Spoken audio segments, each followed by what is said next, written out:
어제 축구 보셨나요? 너무 바쁘셨는가 보구나. 이제 저희 교회 이 빈프리아직이 지난 수요일 날 좀 문제가 생겨서 이제 이것도 교체할 때가 됐구나 해서 이제 업체 관계자 불러서 공사를 이렇게 하는 상황까지 있었습니다. 점심때 돼서 식당에 가서 식사를 하는데 마침 이제 축구 체코하고 경기하는 상황이었습니다. 근데 우리가 갔을 때는 1대0으로 졌어요. 근데 이제 식사하고 나올 때는 2대1로 역전했어요. 들어갈 때 기분과 나올 때 기분이 너무 달라요.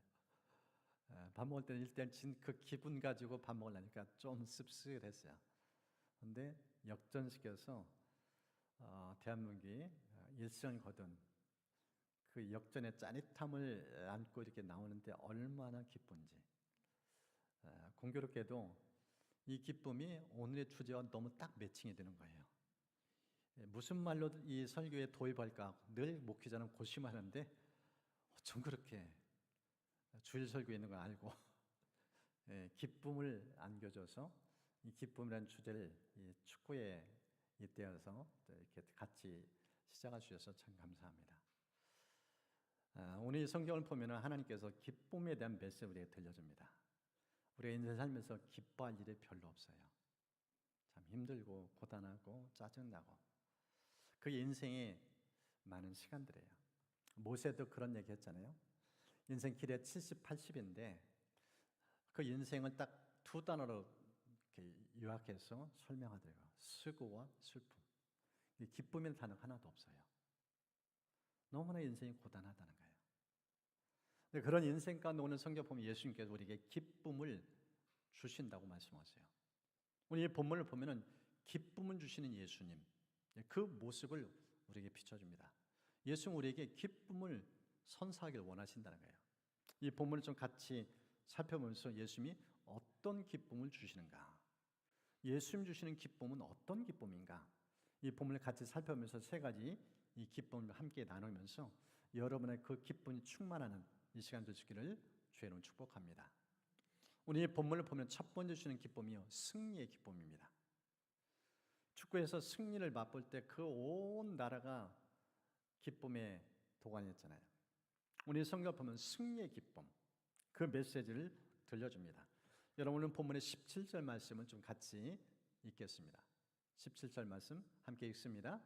70인이 기뻐하며 돌아와 이르되 주여 주의 이름이면 귀신들도 우리에게 항복하다이다.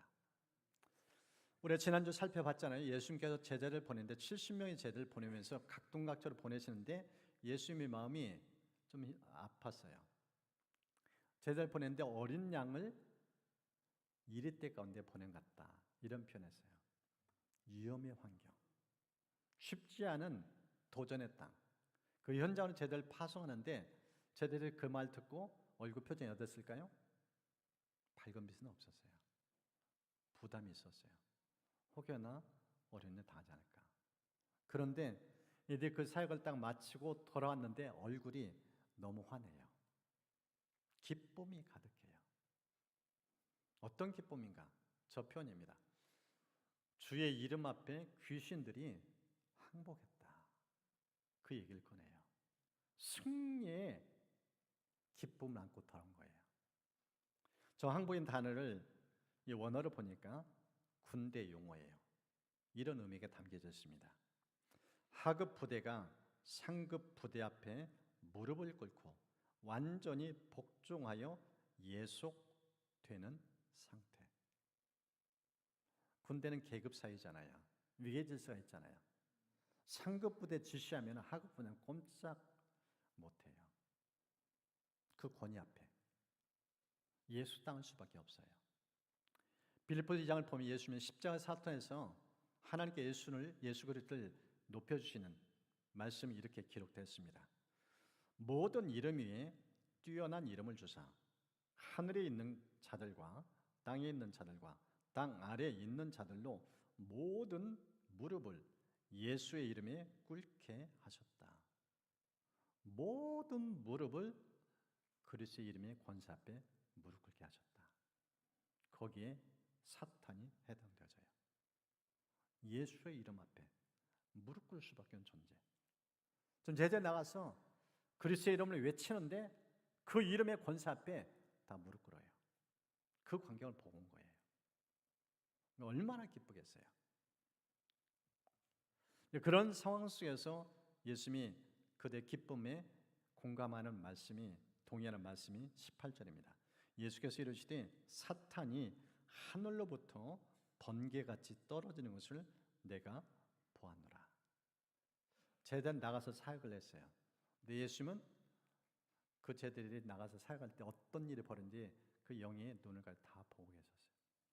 사탄이 그냥 힘없이 와르르 무너지는 그걸 다 봤다는 거예요. 그러면서 주님이 연이어 이런 말씀합니다.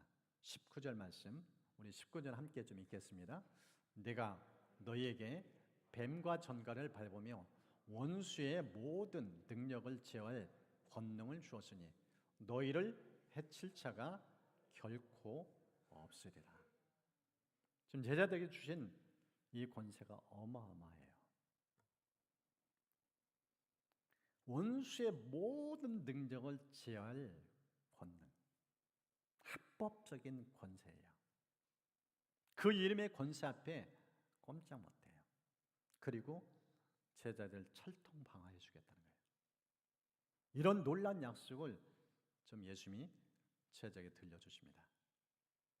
그러면서 이 본문을 보면은 예수님이 이 승리의 기쁨을 어마어마하게 우리에게 강조하는데 조금 이 주신 승리가 어떤 것인지 조금 몇 가지 차원을 좀 같이 더 좀 깊이 있게 나누려고 합니다. 우리에게 주신 대표적인 승리 세 가지입니다. 그 첫 번째가요, 죄악에서의 승리입니다. 원수 마귀와 싸워 이길 뿐만 아니라 그 죄를 가지고 끊임없이 우리를 대적하는 이 죄에 대해서도 승리할 수 있도록 은총 주신 그 말씀이 성경에 있어요. 로마 7장을 보면 사도 바울이 예수 믿고도 죄 앞에 힘없이 무너져요. 늘 패잔병처럼 살아요. 그러다가 그가 예수님을 통해서 깨달음을 얻어요. 8장에는 완전히 반전합니다.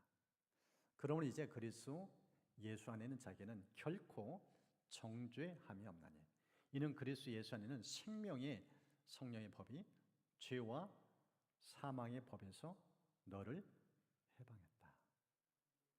눌려 살지 않아요. 갇혀 살지 않아요. 주눅들지 않아요. 완전히 벗어나요.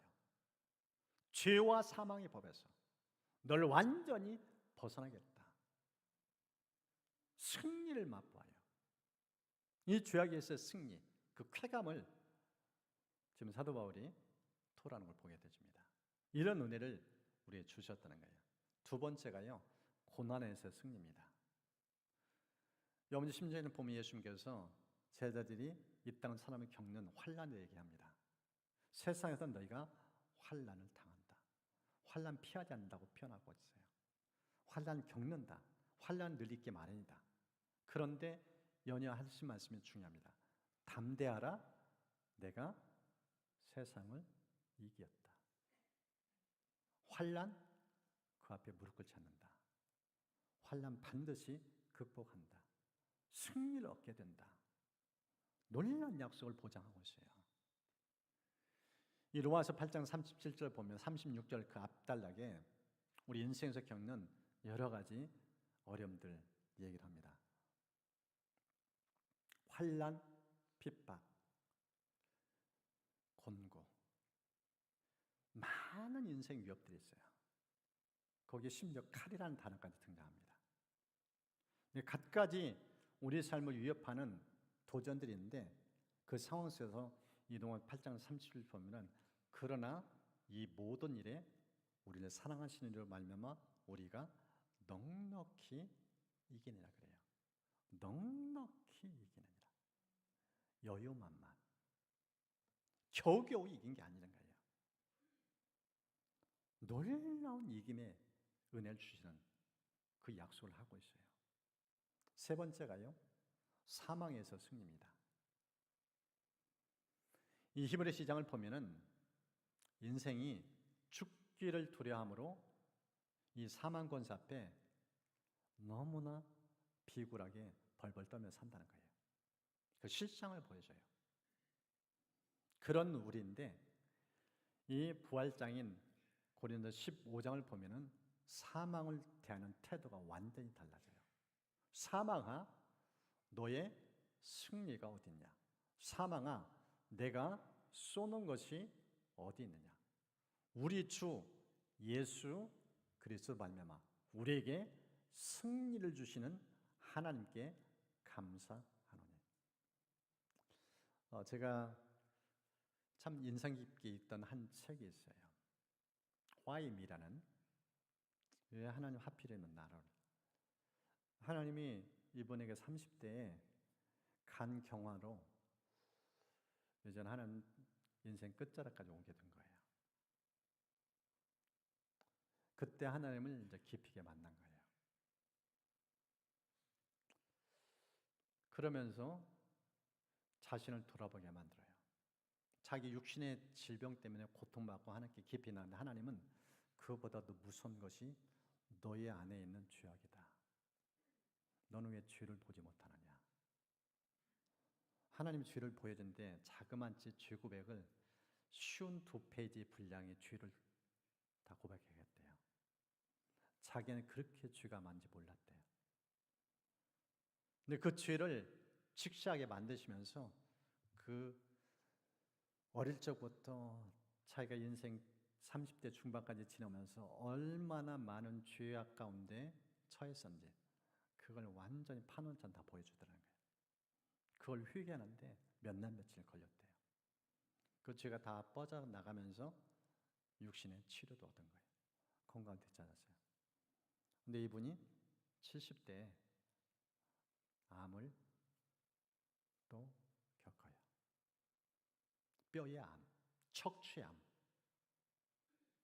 그런데 그 세월과 함께 이분이 믿음이 얼마나 강해졌는지. 암을 향해서 대적을 해요. 암, 너 잘 만났다. 네가 누구이길래 감히 내 생명을 해쳐? 내 안에 부활의 생명 되신 예수님이 계셔. 암, 한번 싸워보자. 이 태도를 가진 거예요. 여러분, 사망의 권세가 강한가요? 생명의 권세가 강한가요? 사망은 생명 앞에 힘을 잃어요. 죽어도 다시 살아요. 마귀는 죽음이 끝이라고 하는데 예수님은 죽음을 다시 살리시는 분이에요. 생명은 이길 수가 없어요.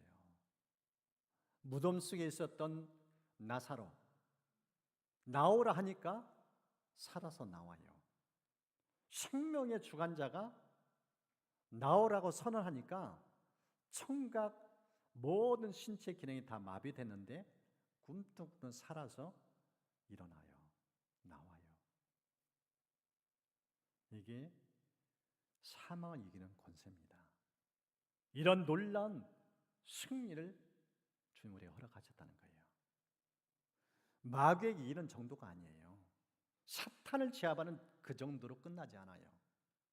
우리는 죄도 이기고 고난도 이기고 심지어 사망도 이기는 그 능력을 우리에게 주셨어요. 이게 얼마나 큰 은혜인지. 그런 기쁨을 맛보며 살라고 오늘 성경 우리에게 말씀하고 있습니다. 그래서 오늘 성경 통해서 저희는 10년 가운데 진짜 주님이 주신 기쁨이 얼마나 위대한지 그 기쁨을 깊이 있게 맛보드는 은총기를 축복합니다. 두 번째 본문을 보면은 예수님이 주시는 기쁨이 있어요. 그것은 영생의 기쁨입니다. 이 본문의 20절, 우리 좀 20절 말씀 함께 읽겠습니다. 그러나 귀신들이 너희에게 항복하는 것으로 기뻐하지 말고 너희 이름이 하늘에 기록된 것으로 기뻐하라. 지금 제자들은 귀신이 떠나는 걸 보고 신났어요. 덩실은 춤을 출 정도로 너무 신나고 기쁘고 즐거웠어요. 근데 예수님이 그런 기쁨 말고 진짜 누려야 될 기쁨이 있다. 참된 기쁨이 무엇인지 아냐. 그것을 깨우쳐 주는 게 너희 이름이 하늘에 기록됐다. 영원히 지워지는 생명책. 거기에 너희들 이름이 있다. 무슨 뜻일까요? 여기는 아주 중요한 의미 메시지가 담겨져 있어요. 이 말씀을 좀 묵상하면서 좀 주신 몇 가지를 좀 나누려고 해요. 먼저 이 내용을 이해하기 위해서는 이때 당시에 이 로마 정부의 그 문화를 조금 이해해야 됩니다. 이 로마는 그때 예수님 당시에 힘으로 무력으로 전 세계를 정복한 그런 나라예요. 그러면서 이 로마가 통치하는 도시들마다 시민들의 리스트 명부가 있어요. 거기에 다 그 시민들의 이름이 있어요. 그 이름을 통해서 1차적으로는 세금 징수의 목적이 있어요. 그런데 그것은 끝나지 않습니다. 특권이 있어요. 거기에 이름이 기록되면은 참정권이 있고요. 그 다음에 로마가 보호하는 보호권이 있어요. 심지어 식량마저 공급해줘요. 이 명부에 기록되면 로마가 책임진다. 당신 이름은 로마의 명부에 잠겼다. 로마 시민권이 보통 특권이 아니에요.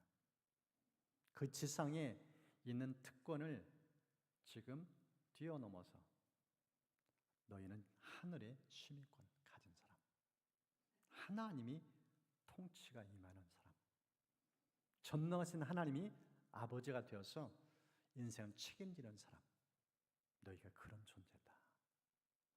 하나님이 너희 모든 인생 영원토록 책임지는 그 이름이 생명체에 기록된 이름이라는 거예요. 그것을 지금 말씀하고 있습니다. 그래서 천국 시민권을 가진 우리가 진짜 누려야 될 그 기쁨이 무엇인지 좀 세 가지 측면에서 나누려 합니다. 그 첫 번째가요, 사역적인 것보다 관계적인 기쁨. 이 본문을 보면은 지금 이 제자들이 사역을 통해 주시는 그 기쁨을 맛보고 그 기쁨을 예수님께 자랑했어요. 귀신이 쫓겨나더랍니다. 예수님의 이름이 얼마나 위대한지 그 일을 사역을 하면서 누리는 그 기쁨을 얘기하는데 예수님은 그 기쁨 말고 하나님과의 관계를 통해 주시는 기쁨. 너는 하나님의 소속된 하나님 자녀야. 그 하나님과 관계를 통해 주시는 기쁨 그거 누리고 있느냐. 이거 누리는 거 진짜 기쁨이다. 그 얘기를 한 거예요. 이 기쁨을 이해할 수 있는 게 스바냐 3장입니다. 우리 이 말씀 좀 함께 소리내서 읽겠습니다. 너의 하나님 여호와가 너희 가운데 다시 넘겨주시고 1번으로 같이 읽습니다. 너희 하나님 여호와가 너희 가운데 계시니 그는 구원을 베푸실 전능자시라. 그가 너로 말미암아 기쁨을 이기지 못하시며 너를 잠잠히 사랑하시며 너로 말미암아 즐거이 부르며 기뻐하시리라. 저기 노란색으로 표시된 단어가 굉장히 중요합니다. 하나님이 어디에 기쁨 누린가? 우리예요. 너로 말미암아 너로 말미암아 하나님 관계를 통해서 기쁨을 누리길 원해요. 하나님 자녀잖아요. 예수님 생명까지 주시면서 자녀 삼으셨잖아요. 우리가 얼마나 존귀한지 여러분 알잖아요. 자녀들, 특별히 조부모 같은 손주들 얼마나 사랑스러운지 그 기쁨을 지금 얘기하고 있어요. 관계를 통해 주신 기쁨을 누려라. 그 말씀입니다. 두 번째 우리가 진짜 하늘 시민으로서 누려야 할 두 번째 기쁨은 보이는 것보다 보이지 않는 기쁨. 이걸 누리라는 거예요. 마태복음 7장에 이렇게 말씀합니다. 우리 같이 읽습니다. 그때 내가 그들에게 밝히 말하되 내가 너희를 도무지 알지 못하니 불법을 행하는 자들아 내게서 떠나라. 이건 조금 이해가 필요합니다. 예수님이 이제 마지막 날 이제 인류를 심판하실 때 천국 들어오고 안 들어오고 자격 조건을 따지는데 그 자격의 핵심이 뭔가? 예수님은 얼마나 친밀하게 누렸는가, 사귀었는가, 그것을 체크하셔요. 근데 이게 바로 앞달락 보면은 많은 사람들이 예수님께 와서 이렇게 얘기를 합니다. 주여, 우리가 주의 이름으로 선지자 노릇하며 주의 이름으로 귀신을 쫓아내며 주의 이름으로 많은 권능을 행하지 아니하였나이까. 이 사람들의 공통 특징은 일을 계속 강조해요. 주님을 위해서 열심히 일했다는 거예요. 땀 흘려 수고했다는 거예요. 근데 예수님은 거기에 관심이 없어요. 주님은 사역보다 관계를 따져요. 나와 얼마나 교제했는가. 이들은 사회만 계속 부풀려는데 예수님은 전혀 관심이 없어요. 오히려 그런 삶을 가면서 불법을 행하는 자들아. 예수 이름을 오용했다. 도용했다. 사열대에서 너희들 그걸 누렸지, 즐겼지, 진짜 주님과 친밀감을 제대로 맛봤느냐? 없었다는 거예요. 우리가 이 예수님 말씀에 귀를 기울여야 됩니다. 보이는 것에 집착하다 보면은 진짜 보이지는 하나님을 못 누려요. 진정한 기쁨은 하나님을 통해서 우리에게 주어집니다. 영이신 하나님, 그러나 실존하신 하나님, 그분을 제대로 보고 그분을 누려야 우리가 참된 기쁨을 맛볼 수 있습니다. 세 번째 부분인데요. 일시적인 것보다 영속적인 기쁨. 세 번째는 일시적인, 자막 넘겨주시고, 일시적인 것이 아니라 영원히 지속되는 기쁨. 이 전도를 보면은요, 이 전도를 기록한 솔로몬, 이 전도서 가운데 자주 반복되는 단어가 있습니다. 저 표현입니다. 헛되고 헛되며 헛되고 헛되니 모든 것이 헛되다. 이제 헛되다는 저 단어가 히브리어에서 헤벨인데 헤벨은 이런 뜻이 담겨져 있어요. 입김, 숨결, 안개, 증기. 특징이 뭐예요? 잠깐 있다 사라져요. 그것을 저 헛되다는 단어로 묘사하고 있어요. 인생 정신 차리지 않으면 너무나 쉽게 헛된 것에 마음 베고 그냥 허비한다는 거예요. 솔로몬 하나님의 은혜로 왕이 되었고 하나님께서 특별히 그가 지혜를 구하면서 전무후무한 지혜까지 선물을 받은 사람이에요. 그런데 그 주신 그 놀란 선물을 그가 어떤 일로 쓴가? 전도서 2장을 보니까 나를 위하여, 나를 위하여. 자신의 육신을 위해서 거의 대부분 썼어요. 자기를 위하여 수많은 건축도 했고 자기를 위하여 많은 과수원을 이 나무를 심었고 심지어 처첩도 많이 두었다. 그런 얘기를 해요. 근데 그 결과가 어떤가? 허무해요. 다 사라졌어요. 그러면서 그가 인생의 노년에 뼈저린 후회하면서 나처럼 살면 안 된다. 나같이 미련을 살면 안 된다. 그렇게 많은 지혜를 주셨는데 결론은 미련한 자신을 토로해요. 그러면서 그가 인생을 사는 사람들에서 이런 메시지를 들려줍니다. 전도서 12장 1절 말씀. 우리 좀 함께 읽겠습니다. 젊을 때에 너는 너의 창조주를 기억하여라. 젊은 때가 뭐예요? 내 마음대로 살기를 힘쓸 때예요. 혈기왕성할 때. 누구 통제 안 받고 자기 마음대로 살고 싶은 때. 그런데 그때 정신 차려라. 너를 지으신 하나님, 너 인생의 주인은 네가 아니라 하나님이다. 하나님을 경외하고 하나님 중심으로 인생을 살아라. 하나님과의 바른 관계를 맺으라. 그래야 인생 절대 후회함이 없다. 이 얘기를 꺼낸 거예요. 그것을 지금 말씀하고 있어요. 일시적인 것에 관심 갖다가 인생 다 망가주시다는 거예요. 영원한 것은 영원한 하나님과의 교제를 통해서 이루어집니다. 그것을 지금 이 솔로몬이 자신의 너무나 부끄러운 삶을 오픈하면서 우리에게 도전한 내용입니다.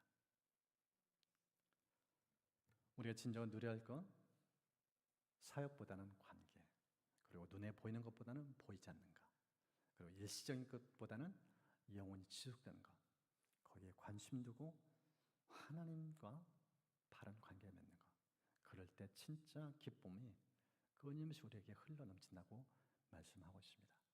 저희는 그런 은혜 있기를 축복합니다.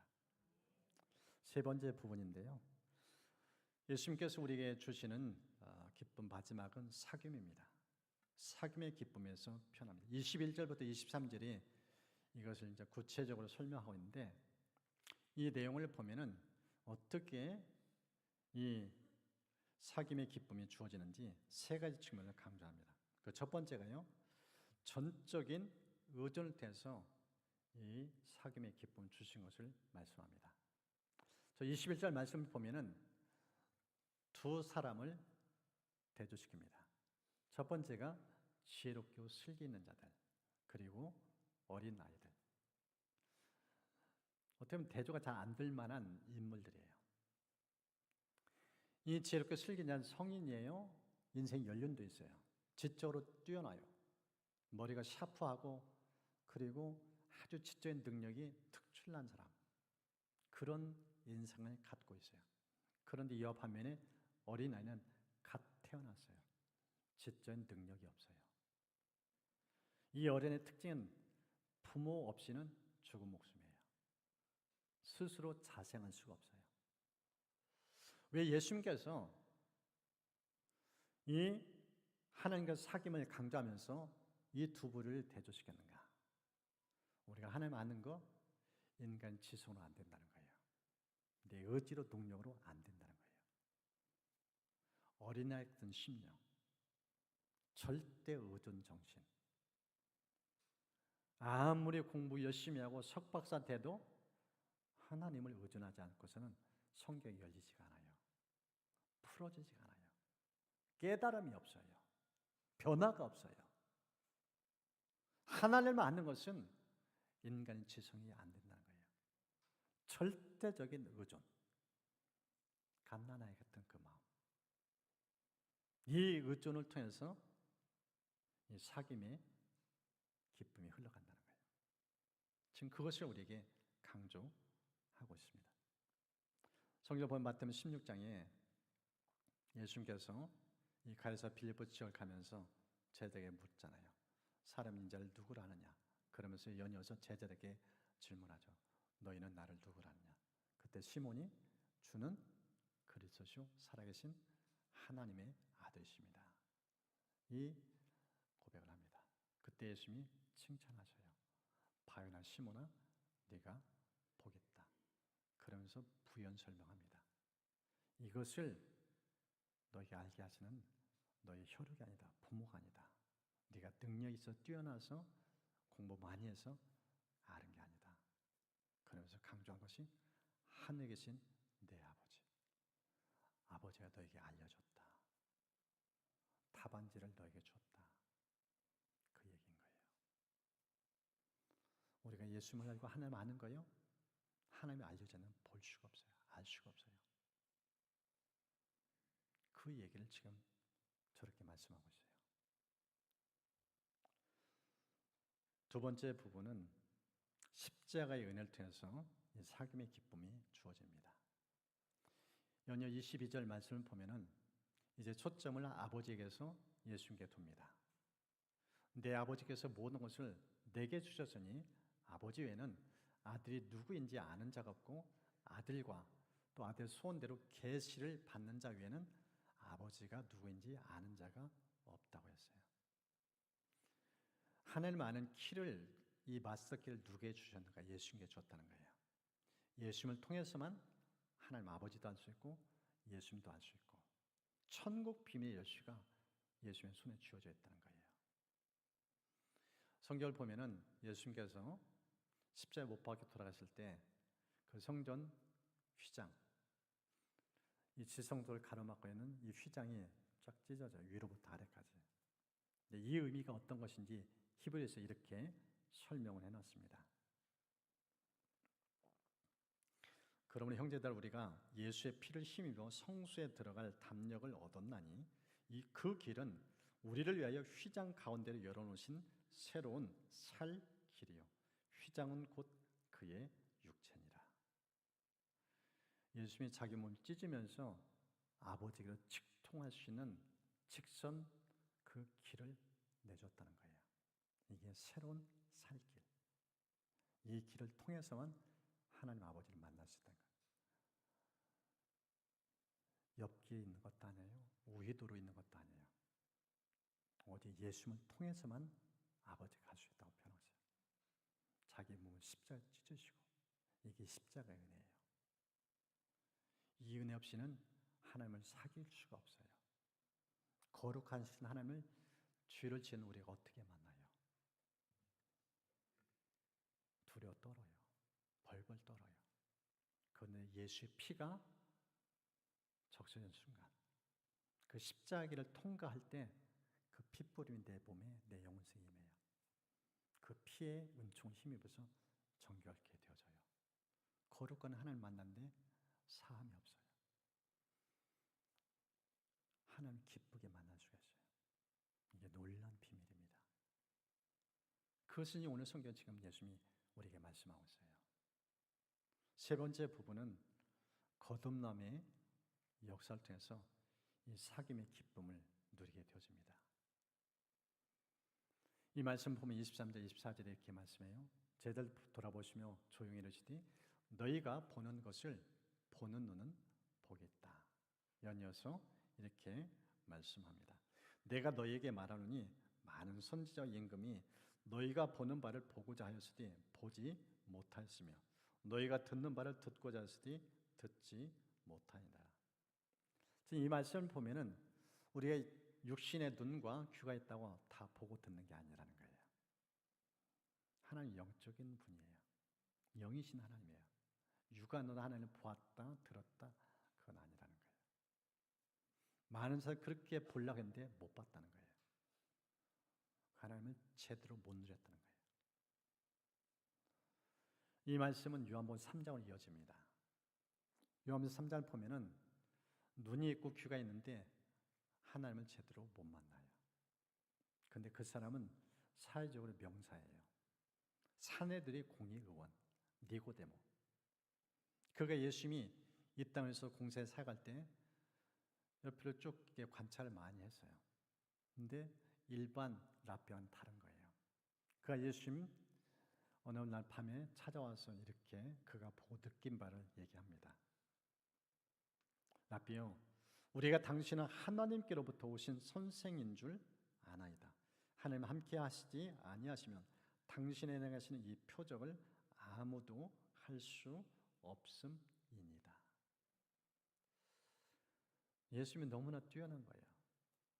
그때 당시에 했던 랍비들과 비교 안 될 만큼. 그러면서 그 고백을 하는 거예요. 근데 이 얘기를 듣고 예수님이 이렇게 말씀합니다.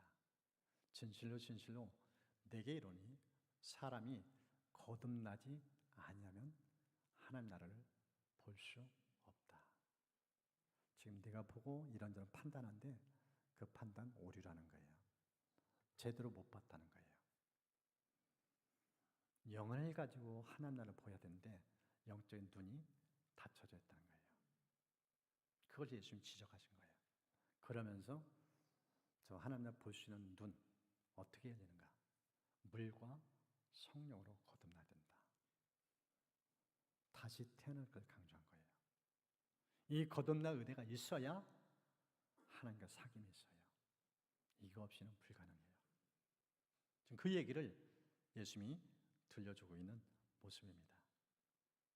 전적이 늦은 십자가의 은혜, 그리고 거듭남의 역사, 이런 것이 바로 하나님과 사귐으로 나가시는 은혜의 방편이라는 거예요. 그것을 우리에게 지금 예수님은 강조하고 있습니다. 한 분이 태어났는데 이 아이가 좀 이 안과 질환에 문제가 생겨서 이제 의사를 찾아갔어요. 근데 의사가 이 진료를 잘못해가지고 멀쩡한 두 눈 다 잃게 만들었어요.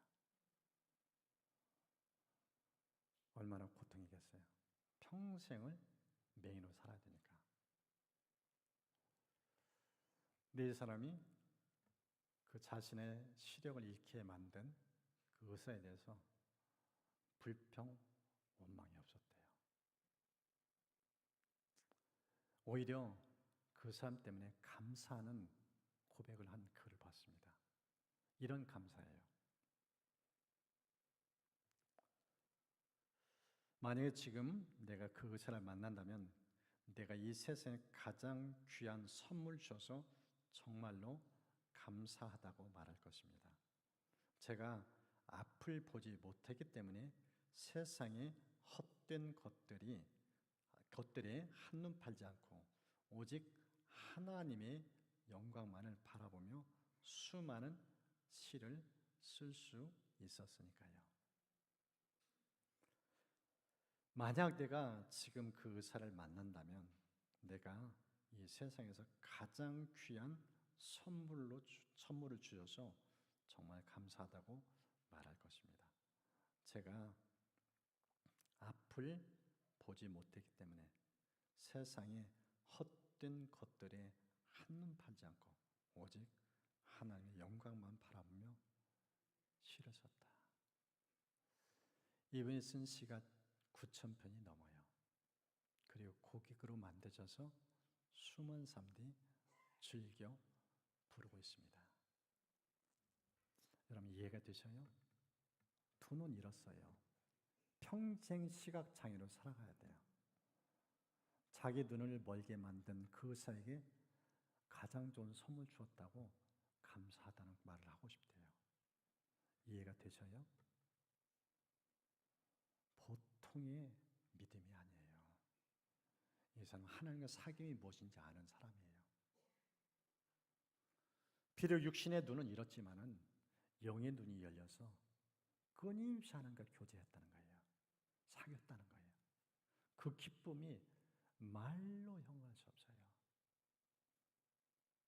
그 기쁨을 펜으로 쓰기 시작하면서 수많은 사람들이 이분이 쓴 시를 들으며 노래를 부르며 하나님 얼마나 좋으신지 기뻐 어쩔 줄 몰라요.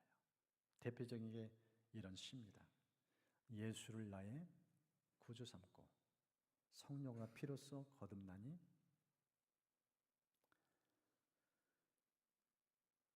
이 세상에서 내 영혼이 하늘의 영광 누리도다. 이것이 나의 간증이요 이것이 나의 찬송일세. 나 사는 동안 끊임없이 구주를 찬송하리로다. 나 사는 동안 끊임없이 구주를 찬송하리로다. 두 눈 잃었어요. 멀쩡했던 사람이에요. 그런데 영의 눈이 열리면서 삶의 모든 게 기쁨이에요. 일시적 기쁨이 아니에요. 나 사는 동안 끊임없이 구주를 찬송하리로다. 이분이 이런 고백을 해요. 근데 이 고백을 했던 때가 몇 살인가? 8살이래요. 믿겨지 않는 고백이에요. 난 얼마나 즐거운 영혼을 지녔는가. 비록 내가 볼 수는 없지만 난 이 세상에서 만족하기로 결심했네. 얼마나 많은 복을 내가 누린지 다른 이들에게는 이 복이 없으리. 내가 맹인이기에 울고 한숨 짓는 일 난 할 수 없으리, 하지 않으리. 8살짜리가 이런 고백을 했대요. 이해되셔요? 하나님이 이 아이에게 그 마음을 부어주신 거예요. 세상이 줄 수 없는. 그러니까 이 땅에서 천국을 맛보드린 거예요. 이게 하나님께서 사귐을 해주시는 은총입니다. 오늘 이 본문을 통해서 3가지 기쁨을 좀 같이 나눴습니다. 첫 번째 무슨 기쁨이라고 했어요? 승리의 기쁨. 우리는 사탄도 싸워서 이길 수 있는 영권을 받은 사람이다. 그것뿐만 아니다. 죄악도 이긴다. 고난도 이긴다. 심지어 사망 앞에 두려워 떨지 않는다. 사망도 꾸짖는 권세가 우리에게 있다. 이런 기쁨이 있다는 거예요. 두 번째, 영생의 기쁨. 일적인 것 사역 등에서 주시는 기쁨과 비교가 안 돼요. 하나님과의 그 친밀감, 이 기쁨은 일시적으로 잠정적인 게 아니에요. 영원히 지속돼요. 생수의 강이 흘러넘쳐요. 항상 그런 기쁨을 주셨다고 표현하세요. 마지막은 사귐. 하나님과의 친밀감. 말로 표현할 수 없어요. 어린아이 때 10년 가지고 하나님을 늘 사모하고 찾고 구하면서 그 하나님을 통해서 부어지는 은혜가 상상을 뛰어넘어요. 크루스비 여사, 투는 잃었는데 기쁨이 마르지가 않아요. 평생 기쁨 가운데 살아요. 심지어 자기 눈을 잃게 만든 그 의사 만나면 당신 너무나 고맙다고. 당신이 실수를 해서 눈을 잃게 만들었지만 오히려 그게 내게 복이 되었다고. 오직 하나님 그분만 주목하면서 그 하나님만 바라보는 눈만 가지고 살았기 때문에 내 인생이 이렇게 복되었다.